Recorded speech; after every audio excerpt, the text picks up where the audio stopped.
चलिए एक example intraday का भी ले लेते हैं। यह 1 आवर का चार्ट है जिसमें हमें क्लियर कट दिख रहा है कि मार्केट का स्ट्रक्चर बुलिश है, तो आगे हमें सिर्फ बाय साइड के ट्रेड लेने में इंटरेस्ट रखना है। अगले स्टेप में हम 15 मिनट की टाइम फ्रेम में चार्ट को चेंज करेंगे। रियल मार्केट में आपको ऐसी कंफ्यूजन का सामना करना पड़ेगा जहां 1 आवर में मार्केट का बुलिश स्ट्रक्चर बन रहा है और सेम टाइम पर 15 मिनट में मार्केट का स्ट्रक्चर बेरिश बन रहा है। ऐसी कंडीशन में हमें क्या करना चाहिए, इसका आंसर मैं आगे बताऊंगा। 15 मिनट में प्राइस बार बार ब्रेक ऑफ स्ट्रक्चर बना रहा है। नेक्स्ट, प्राइस साइडवे रेंज में कुछ टाइम के लिए मूव करता है और एक पावरफुल बेरिश कैंडल के साथ सपोर्ट का ब्रेकडाउन हो चुका है।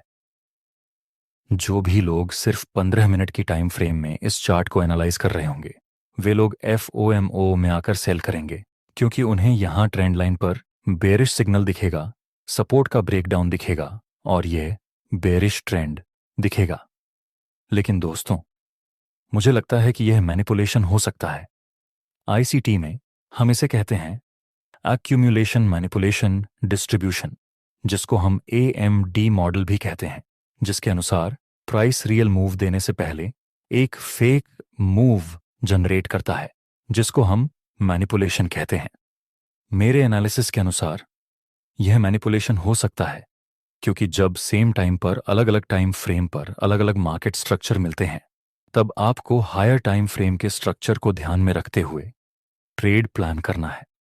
मतलब 1 आवर में अपर ट्रेंड है और 15 मिनट में डाउन ट्रेंड है, तो हमें 1 आवर की टाइम फ्रेम के स्ट्रक्चर को ज्यादा महत्व देना है।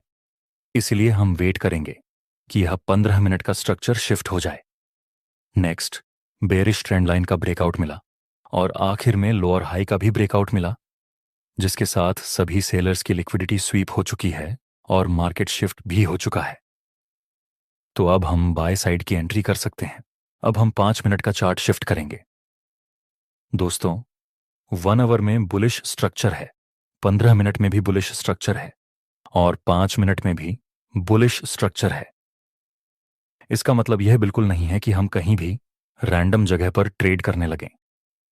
हमें वेट करना चाहिए कि प्राइस कोई अच्छा सा सेटअप बनाए, उसके बाद ही हम ट्रेड में एंट्री कर सकते हैं। नेक्स्ट, प्राइस हायर हाई और हायर लो के स्ट्रक्चर में मूव करता है और फिर यहां बैठे हुए सेलर्स की लिक्विडिटी को ग्रैब किया गया। दोस्तों, लिक्विडिटी ग्रैब होने के बाद दो चीजें हो सकती हैं। या तो आगे लिक्विडिटी स्वीप हो सकती है या फिर लिक्विडिटी रन हो सकती है। हमें देखना है कि आगे मार्केट किस तरह से रिएक्ट करता है। नेक्स्ट, प्राइस धीरे धीरे ऊपर जाता है और बाद में इसी लेवल पर बुलिश कैंडल का निर्माण हुआ। तीनों टाइम फ्रेम में मार्केट का स्ट्रक्चर बुलिश है और यहां सेलर्स की लिक्विडिटी भी स्वीप हुई है। तो अब हम यहां बाय साइड का ट्रेड प्लान कर सकते हैं। इसमें हमारा स्टॉप लॉस इस कैंडल के नीचे रहेगा और टारगेट के लिए हम 15 मिनट के हाई का यूज करेंगे, जो कि यहां पर है। नेक्स्ट, प्राइस फास्ट मूवमेंट के साथ ऊपर गया और इसके साथ हमारा एक अनुपात 2 का रिस्क रिवॉर्ड रेशियो अचीव हो गया। चलिए आगे देखते हैं कि इस चार्ट में क्या होता है। नेक्स्ट मूवमेंट में एक बुलिश और कंफर्मेशन कैंडल का सिग्नल मिला। आपको क्या लगता है, क्या आप यहां पर बाय करना पसंद करते? वीडियो को पॉज करके आंसर अपने दिमाग में रेडी रखें। तो अगर आपका आंसर है कि आप यहां पर बाय करेंगे, तो आपका जवाब एकदम ही गलत है। और ऐसा क्यों? क्योंकि ये देखिए, यहां ब्रेक ऑफ स्ट्रक्चर हुआ तो हमारा रिसेंट स्विंग यहां बनेगा। फिर ब्रेक ऑफ स्ट्रक्चर मिला तो हम इस रिसेंट स्विंग को यहां पर शिफ्ट कर देंगे और आगे इस लाइन का ब्रेकडाउन मिला। इसका मतलब यह है कि यहां पर 5 मिनट में ब्रेक ऑफ स्ट्रक्चर हो चुका है। याद कीजिए, मैंने क्या सिखाया था? आपको हमेशा हायर टाइम फ्रेम के स्ट्रक्चर को ज्यादा महत्व देना है। 1 आवर में बुलिश स्ट्रक्चर है और 5 मिनट में बेरिश स्ट्रक्चर शुरू हो चुका है।